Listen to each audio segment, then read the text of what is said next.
Hello viewers, welcome to SRK English Academy. Today I am going to talk about the poem A Poison Tree written by William Blake. Let's learn more about the poet William Blake. He was born in the year 1757 in England. He was a painter, printmaker and poet. He is well known for his poems Songs of Innocence and Songs of Experience. So he was very close to his mother. So he wrote a lot of poetry about her.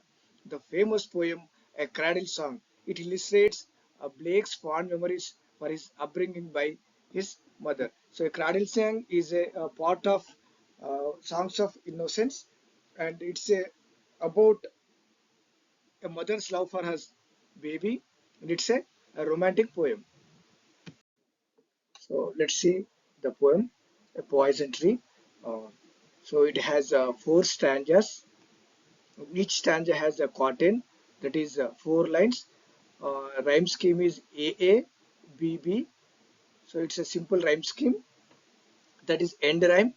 Uh, so in lines 1 and 2, the words friend, end rhyme, as do the words foe, grow in line 3 and 4.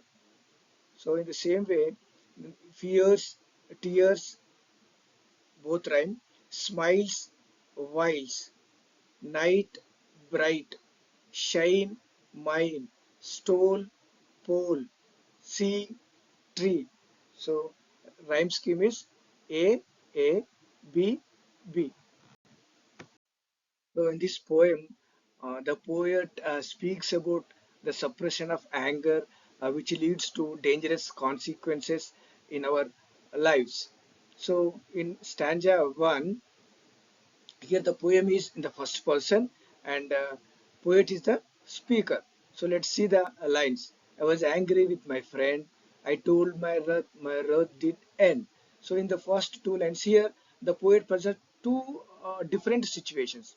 A situation when he got angry with his friend, and another situation when he was angry with his enemy.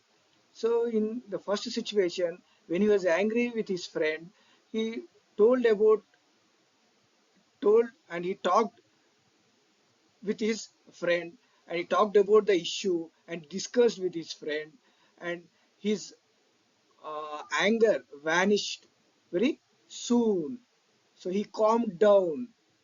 In third line and fourth line, I was angry with my foe. Foe means enemy. I told it not, my wrath did grow. So here, in another situation, when he was angry with his enemy, he didn't tell him, and we didn't tell his enemy about the issue, and he didn't talk the issue with his enemy. So what happened is anger grew more. Let's see stanza 2. And I watered it in fierce, night and morning with my tears. So here, the speaker's anger are transformed into a tree, and he watered this tree in fierce. It is a figurative language which suggests the poet kept his anger alive by thinking about his fears. So the poet didn't uh, discuss the issue with his enemy, so it grew more, and he kept silent. So he also watered it in fears, and he thought day and night about his enemy. So the plant grew more, and he sunned it with smiles and with soft, deceitful wiles.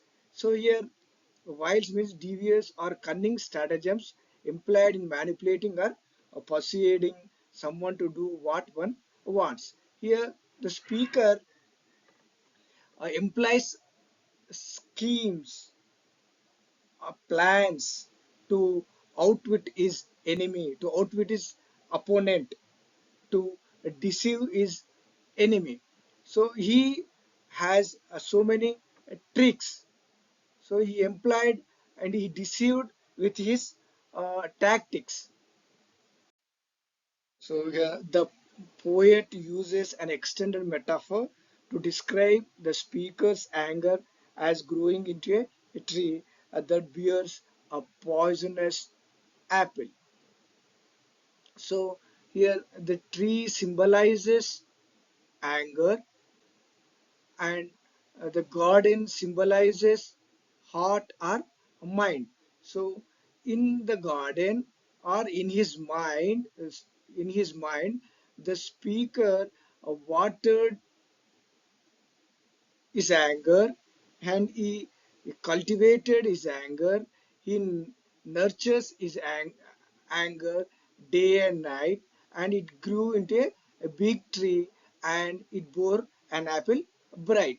So it was a shiny apple, and my foe beheld it shine, and he knew that it was mine.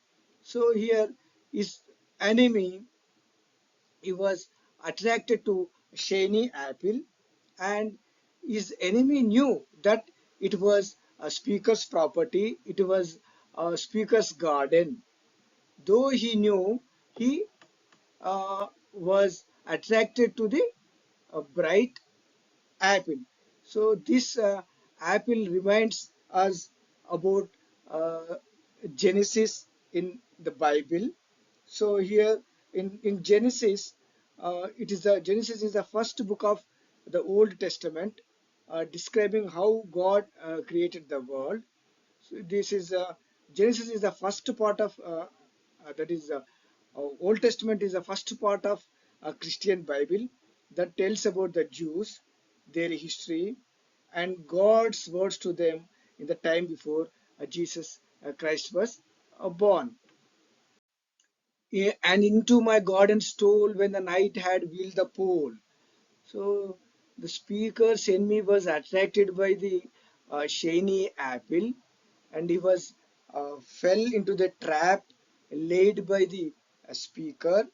So one day at night, the enemy crept stealthily into a speaker's garden to steal the poisonous fruit. So here, the speaker's enemy uh, secretly he crept secretly into the garden during the darkness covered the pole star, and he stole the apple from the poison tree. So in the morning glad I see my foe outstretched beneath the tree. Here in this context, outstretched means dead. uh, so poet was very happy. Next morning when he saw his enemy uh, lying dead under the tree. So here the poet asserts that suppressing or holding our anger only intensifies it. If we speak about or discuss our anger with our enemy, we can overcome it easily. If we keep our anger inside or within ourselves, it grows more. So with this, we finish the poem, A Poison Tree. I hope you understand very well. Thanks for watching this video. So this is summary of the poem. Uh, the summary is useful for your final examination. Thank you for watching this video.